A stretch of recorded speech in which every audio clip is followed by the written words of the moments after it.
Hey everyone, welcome to the show. So it is happening, you guys. The podcast bros are starting to turn on Trump. They're starting to question his actions.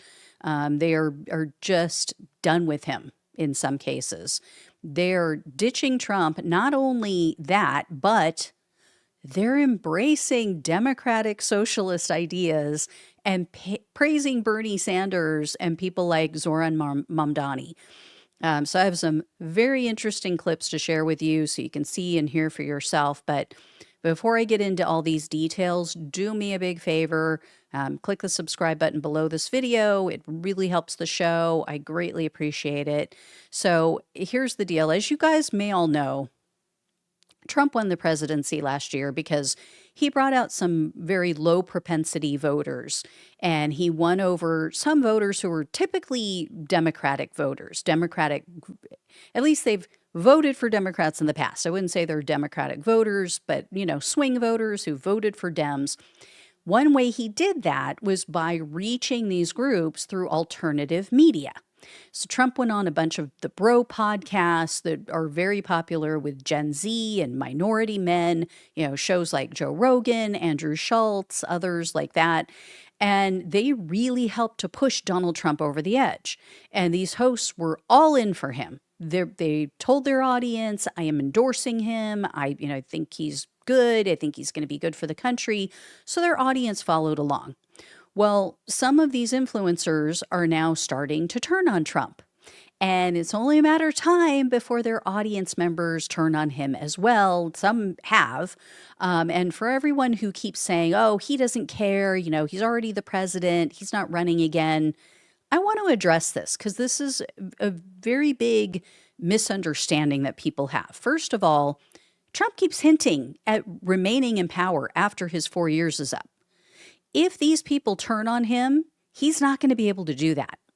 He's not going to have his January 6th type MAGA army to back him up. And then second, Trump may not even make it to the end of his presidency if a sizable amount of his voters turn on him. It's long been reported that Republican Congress members can't stand Trump. They only go along with him because they're terrified of his base. And, they don't want to be primaried. They don't want to lose their job. So if enough Trump voters ditch him, if they start speaking out against him, Republican lawmakers will feel emboldened to oust him. So if Democrats take control of the House in the midterms, which is looking almost inevitable at this point, they'll start impeachment proceedings. Republican lawmakers will then feel free to vote along with the Democrats in the Senate to remove Trump from office. So yeah, he does care. And at the very least, even if impeachment and removal doesn't happen, at the very least, Trump's agenda is going to be dead in the water.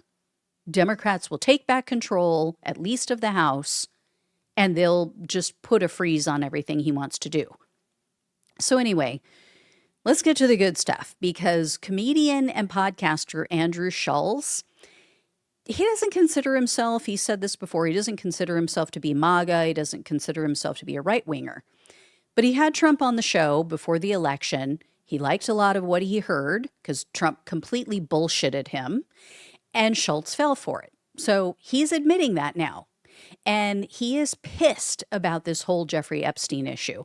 So check out what he had to say just the other day and what his co-hosts had to say as well. We're the fucking idiots, guys. Like, in all seriousness, that is, I think, what is enraging people right now is it's insulting our intelligence. Like, obviously, the intelligence community is trying to cover it up. Obviously, the Trump administration is trying to cover up. Something changed because they ran on this idea of exposing it all. All these guys had great ideas. Cockeyed Cash, Dan Bongino. He had clips, dog. He had bars. He was ready to tear it all down. He was ready to tear down the entire FBI office. Shut down the Hoover building day one. And then he goes on Joe Rogan and he's like, listen, do you think if I had it, I wouldn't share it with you? I do. Yeah. I do. I do believe that 100%. Now they're saying nothing happened. So one of two things in my mind is possible. One, you're covering it up. Or two, nothing really happened and you exploited the rape of thousands of children to get your man elected. Yep. So, yeah. And his Schulz and his co-hosts, they go on, they're talking about how Trump appears to be compromised in some way. I really recommend going and checking out the full conversation on his YouTube channel. It's called Flagrant. But I want to share another quick clip with you guys, another quick compilation from this show, because these guys, as I mentioned, they're not just ditching Trump. They're actually switching sides. So let me bring this one up for you guys, because this is very interesting. Only party right now that to me seems America first is the Democrat Socialist Party. Yep. Bernie is America first. Mamdani and all his ideas that he will not be able to execute, and I frankly think many of them are not good ideas, even if they do execute. I frankly think I disagree with them. But he is no doubt New York first. If you're saying we need to go fight this war for people overseas while you're cutting Medicaid and SNAP for Americans, to both of your points, you don't appear America first. Just not philosophically. How many times are we going to try this trickle-down economic shit? Like, it doesn't work. Can you not blame Americans for being frustrated? When America is spending billions of dollars to fight wars for other countries that have free healthcare and free college. Yeah. So they're getting it. They're finally understanding that populist policies, whether you want to call them socialist, whether you want to call them populist, they are popular. That's why they're called populist. Okay. The majority of Americans like them. So it's only the framing of socialism that scares people. So this is why it's important for leftists to go on shows like this, to share their ideas for policies that will help average Americans. You know, so many times, like, people gave Bernie Sanders shit for going on Joe Rogan's show when he first ran for president. How are you going to reach people if you won't talk to their audiences? How are they going to know what you stand for and that you care about them and you want to help them if you don't go on their shows?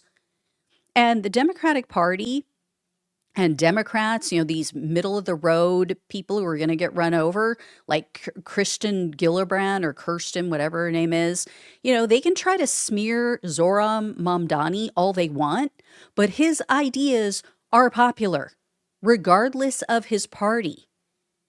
And there's so many people in this country, far more nowadays, who are independents. They don't align with either party. They just want to get rid of the oligarchy. They want to get rid of the wealthy running the country and pulling all the puppet strings of our elites and of our so-called leaders, our, you know, Republican and Democratic lawmakers. They are sick and tired of being sick and tired and poor and watching the oligarchs get away with murder, do whatever the hell they want, face no consequences, and get paid for it, get more and more tax breaks.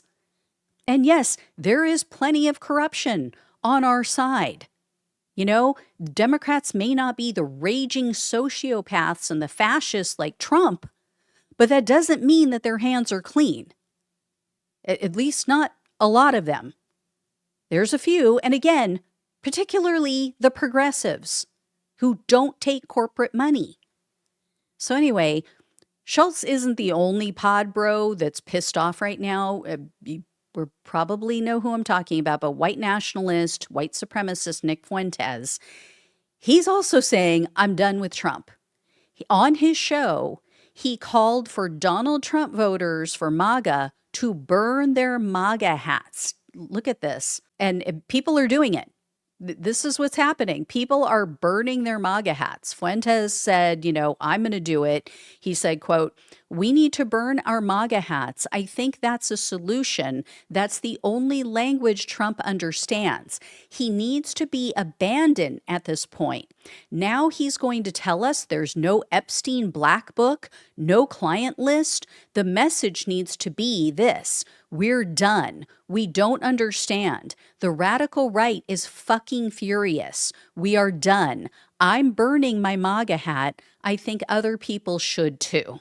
So he says that. And then he goes on Alex Jones' show And here's what he said on Alex Jones' show. I think it's over, and I'm just done with him. It's because he's really betrayed us on a lot of the key issues already. Here we are 6 months in. We have done the corporate tax cut again. That was like the centerpiece of the big, beautiful bill, was to extend the 2017 tax cuts. And there's something in there for tip earners, but it's capped at $25,000. Is not great. You have Trump bombing Iran, which is an immediate break in the promise of no new wars. He does this big program for deportations, but they're not happening.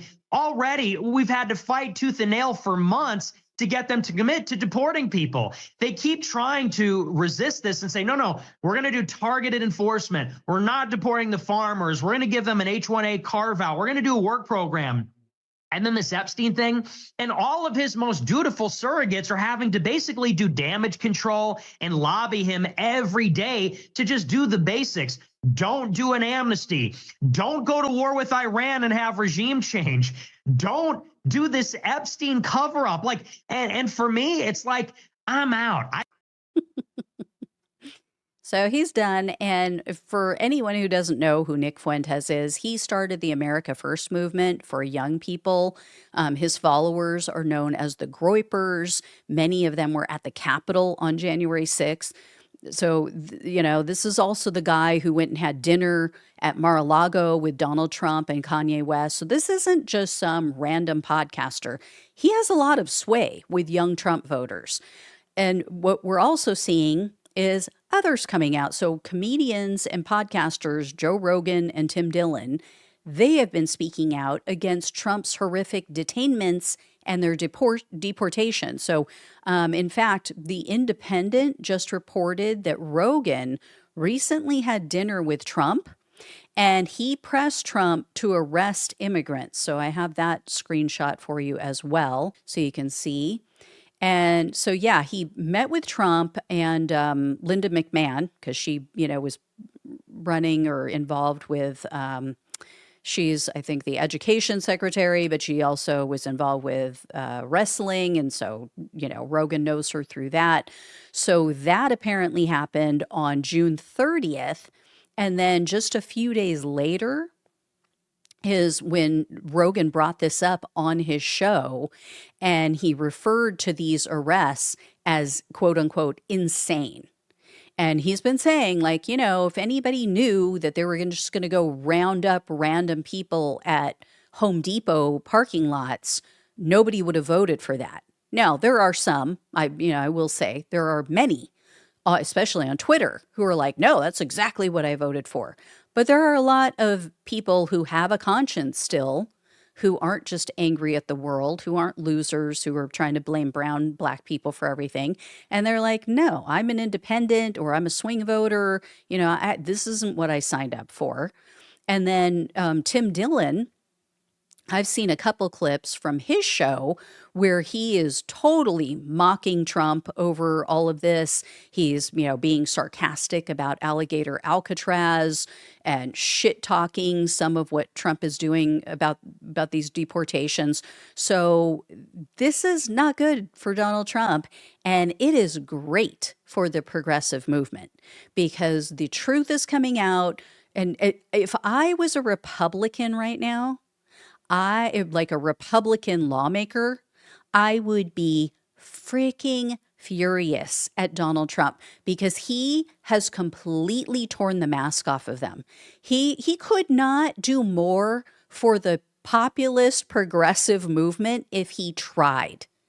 They are seeing, everybody who voted for him is seeing now, his policies don't work. He's not fixing the economy. He hasn't brought prices down.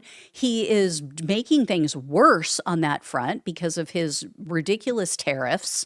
He is, deporting innocent people who have been here for decades and have not committed a crime, whose only sin was coming across the border for a better life, and to protect their children from violence. He is, still involved in Gaza, which he promised that he was not going to continue. He's still I think it was over the weekend that he announced, or maybe it was today, that he's sending more ammunitions, he's sending more bombs to Ukraine, which I personally don't have a problem with because they were attacked and they're still under attack for absolutely no reason. And, but his base is fully pissed off about that. He promised to end that war on day one. We're now 7 months into his presidency, And so, yeah, I think nothing he promised is really happening. And the things he is doing, he's going overboard with, and he's taking it too far. And so these people are finally realizing, like, yeah, oh, this was a horrible mistake. I like on Arrested Development, I think I've made a terrible mistake. They're all having a Job moment or a Michael moment from Arrested Development. But yeah, and they're looking around, they're going, wait a minute. Okay, we've got Bernie Sanders, who's been saying the same thing for decades, and he is all for the people. And the Democratic Party, the establishment, doesn't want him in and have tried to block him. And there must be a reason for that. And he wouldn't be doing any of these horrible things that Donald Trump is doing to people. So, yeah, it's a good time to be a progressive. Anyway, I will let you know when I hear more. Thank you all so much for watching and listening. Please like, please share, and subscribe. Please donate if you can. Love you all. Take care. Talk with you soon.